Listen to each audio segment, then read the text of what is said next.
Ibinunyag ni Janine Gutierrez na naliling sa kanya na si Jericho Rosales ang nagregalo sa kanya ng kanyang birthday trip sa Japan noong October last year.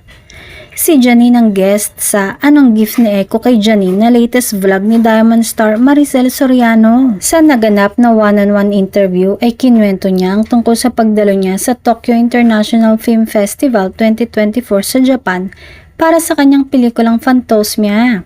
Nagkataon kasing tumapat sa October na birth month ng aktres ang pagdalo niya sa International Film Fest. Birthday trip ko na rin yun, Nay, kasi October ang birthday ko.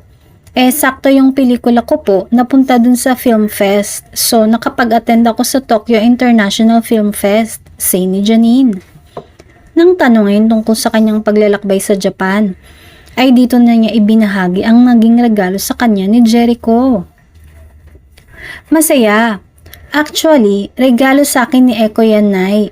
Revelasyon ni Janine. Sinamahan nga siya ni Echo sa nasabing trip pero kasama rin nila ang mga kaibigan at team ni Janine. So, sakto ito kasi undas. So, bakasyon. Nakapag-attend ako tapos sinamahan niya ako. Itinuring din ito ng aktres na parang mini vacation. Si Janine at Jericho ay hindi pa umaamin sa publiko ng kanilang tunay na relasyon, bagamat halata at kitang-kita naman ng publiko na sila na. Ano kaya ang dahilan kung bakit hindi pa nila ito inaamin? Maaari ba itong makaapekto sa kanilang mga gagawing proyekto? O dahil ba sa personal na dahilan?